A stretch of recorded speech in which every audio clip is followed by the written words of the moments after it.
Hello everyone, I'm Dr. Daniel Barth and I'd like to welcome you to another episode of Astronomy for Educators.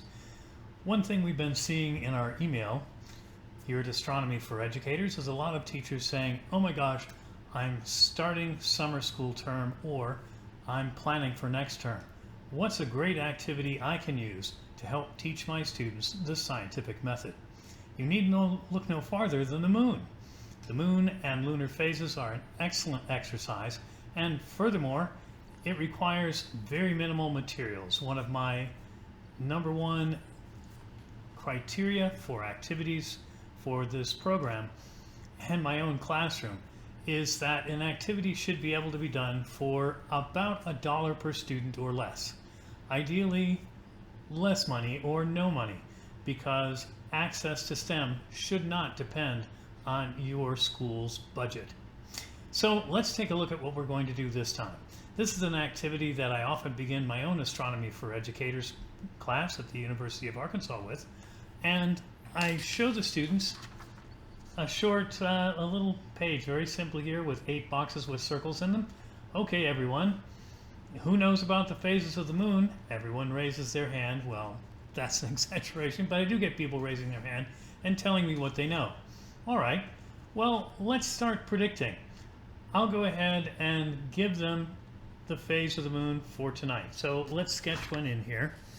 I'm going to take a marker.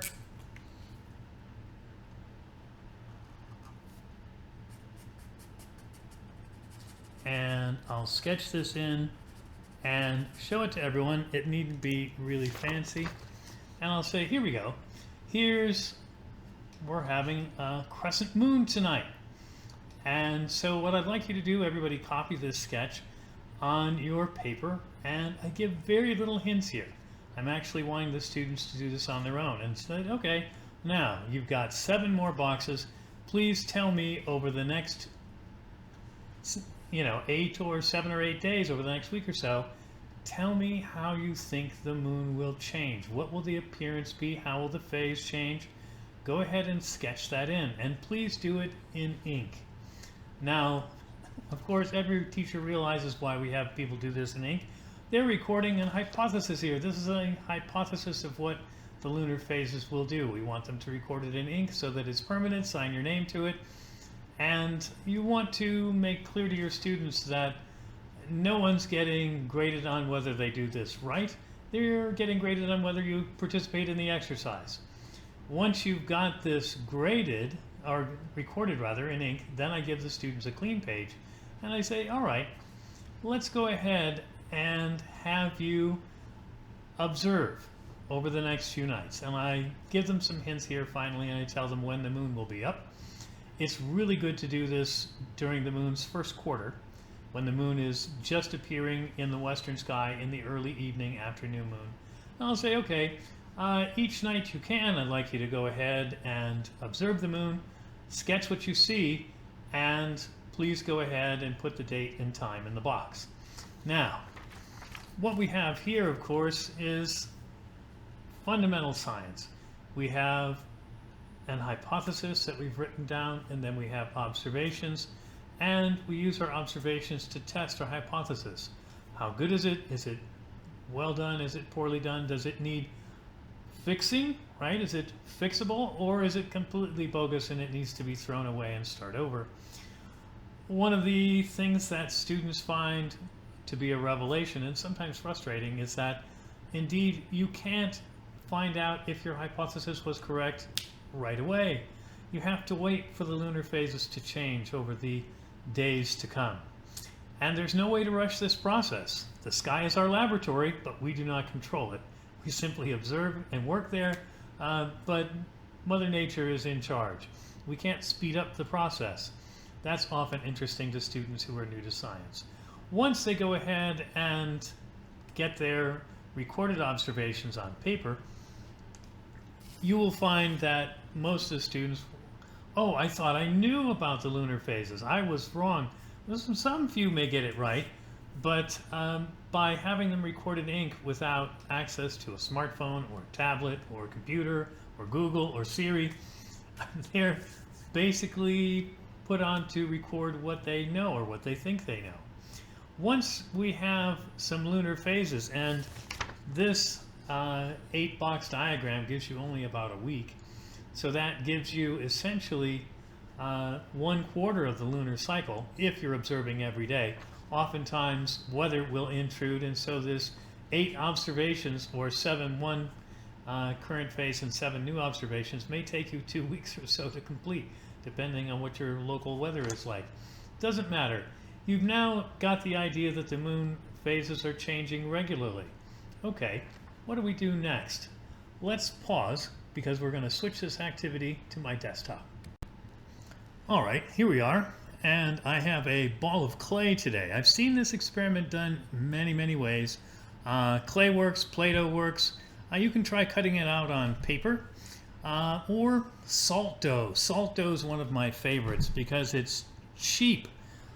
Basically, you just need some salt, some flour, some water, and you can make shapes, and then you can go ahead and basically bake them in the oven and make permanent displays, which is really fun for STEM classes. All right, I've got my ball of clay here, and I've flattened this out. For those of you who are interested, you can see that this is about 5 centimeter, or about a 2-inch circle. That works really well. And you can cut with almost anything. I'm going to use a hobby knife here. One of the things when we're making models of lunar phases, I remind people that the lunar phases, the shadow, the line between light and darkness, starts at the moon's north pole, ends at the south pole. So I'm going to go ahead and make myself a mark for north pole, a mark for south pole, and I'm going to copy my crescent moon phase here. So I'm just going to go ahead and take my hobby knife and draw this. Yes, you can do this with plastic cafeteria silverware. A putty knife works really well if you're not wanting your students to use sharp objects. Now, what I notice here is when I cut this, I get 2 lovely lunar phases here. I get a crescent and a gibbous moon. And are they perfect? No, they don't need to be. I often stress on this program that it's not about the art, it's about the science. We're making models and recording data. They don't need to be perfect. Actually, you're going to need 8 different models. You're going to need 2 crescents, 2 gibbous. You're going to need 2 complete circles, 1 for full and 1 for new. And you're going to need 1 split in half for first quarter and last quarter. Now, once we've done this and we have the 8 pieces, I ask my students to go ahead and arrange them in a circle starting from new moon and going to full moon. And again, we're making a hypothesis, a model. So with our first prediction, students were confronted with the fact that, gee, maybe they don't know as much about lunar phases as they thought, but now they're having to take and extend their hypothesis and say, all right, what does the entire lunar cycle look like? Once again, I asked them to make their model and arrange it. Oftentimes for my high school or college students, we arrange these on a piece of paper, then we take a picture of it with our phones, and okay, submit that as today's homework. And then we go ahead and tell them, all right, now go ahead and use the internet and look up and figure out what the lunar phases look like. Eventually, my students come up with a model that looks something like this. And I'll see if I can pull this back a little bit. Basically, what we end up with, as I said, we've got the 2 round circles, 1 for full moon, 1 for new moon. We've got a waxing section here, crescent moon, first quarter, gibbous moon to full, and then a waning section here, gibbous, last quarter, and waning crescent. Students who are clever start to notice, oh, the crescents and the gibbous and the quarter phases are all opposite during waxing and waning. Is that really true?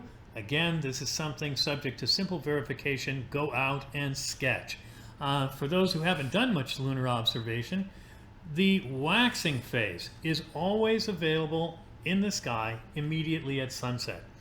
Now, crescent phase appears in the west at sunset, low on the horizon. First quarter phase, about a week after new moon, occurs due south or pretty close to it. In the sky at sunset, gibbous moon occurs in the southeast, and full moon, of course, rises in the east at sunset and sets in the west. Now, the waning phase is visible in the early morning. Early morning sky, if you've got a first period class at 8 a.m., that's an excellent time to go out and observe. But students can observe from their backyard. And again, every morning early, just before the sun comes up or just after the sun comes up, you can see these phases. After full moon, you will see gibbous, and then the last quarter, and finally waning crescent. And then finally new moon, of course, which we don't see. We don't observe the new moon at all because it's completely black. This is a salt dough model here, and it's glued to a piece of cardboard, actually the bottom of a pizza box that I cut out. And this is a really nice thing because this model costs pennies, and students can take them home after they've made them. So here you go. You've got a complete introduction to the scientific method. Can you, in fact, predict how the lunar phases will change? Once they've changed, can you go ahead and produce models, simple models of all the 8 phases? And after you've done that, can you arrange them in a logical sequence that shows how the moon changes during a 28-day cycle? Now, interestingly, this little scientific method activity shows what happens next. You can look up in the sky and say, oh, my moon is visible in the evening, it's split in half, I know I'm at first quarter, and this model will tell you what happens next. Essentially, each phase is about 3 or 4 days apart. But what it doesn't tell you is how does this process work? And we'll address that in another video soon. Thank you for watching Astronomy for Educators. If you've enjoyed these activities, all of the activities, or most of them, are based on activities that I've done in my own astronomy classes, and they're featured in my Astronomy for Educators resource text. This text is available free. It's published by the University of Arkansas Library Press as an open educational resource. Anyone who wants it can download it. There's also, in addition to this Astronomy for Educators YouTube channel, there's an Astronomy for Educators page on Facebook. If you would like to contact me and get an illustrated guide to this activity, you can reach out to me at astronomyforeducators@gmail.com, and I'll be happy to send you an illustrated curriculum guide for this. And if you're interested in more STEM and astronomy excitement, a little bit more clinical, you can tune in to the How Do You Know program. That's on Mondays, 4 p.m. Central Standard Time at explorescientific.com/howdoyouknow. The videos are also always linked to my Astronomy for Educators Facebook page, so you can look back and find old episodes there. I hope you've enjoyed this little activity with the scientific method, and I hope you'll be participating with your own students soon. Please comment and subscribe. We'd love to hear from you, and thank you for watching.